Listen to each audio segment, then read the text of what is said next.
So like the best, most practical way that I could explain what Claudia Sheinbaum and her predecessor AMLO is similar, like here for audiences in the US, is to kind of compare it to Bernie Sanders and AOC. So details are not specific, but just imagine, if you will, back in 2016, a lot of us were around. There was a huge momentum with the Bernie movement.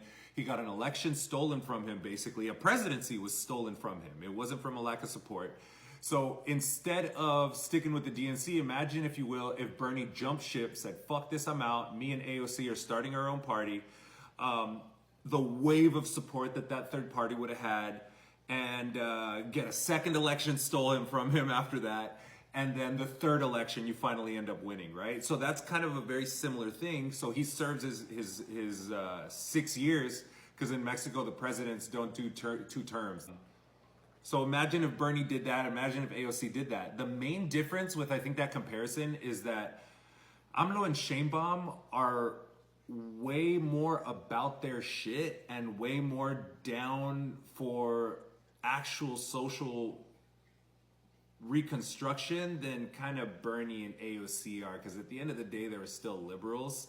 They wanted to instill social programs, but they weren't going to do anything in regards to foreign policy and the war machine and all this other shit. Their kind of like goal was just, we need to give resources to the people. And you guys saw how much of a monstrous amount of momentum they built off of just that, right?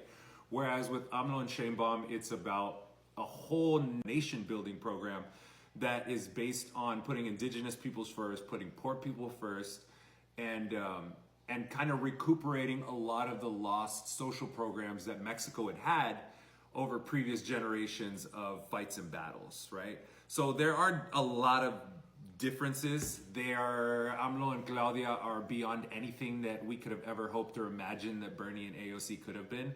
But the other reason why there's so many Mexicans that are passionate as fuck about AMLO specifically and Sheinbaum is, and this is another comparison that y'all will understand, the way that black folks felt, especially older black folks felt, when Obama had won the presidency. If you guys remember that amount of, like, there was tears, the amount of just like a breath of relief for a lot of black folks. This is when he won the presidency. We're ignoring the drone bombing. We're more ignoring the massive deportation machine and the neoliberal policies that got doubled down on and bailing on the banks. We're not talking about that. We're literally just talking about how his election victory made a whole generation of black and brown folks feel. That is also very similar to how AMLO's victory made a lot of people feel. Obviously, it's a big difference because AMLO was infinitely more about his shit and about doing shit for the people than you could say Obama or Bernie or AOC was. But that's kind of like the best way that I could compare it for US audiences.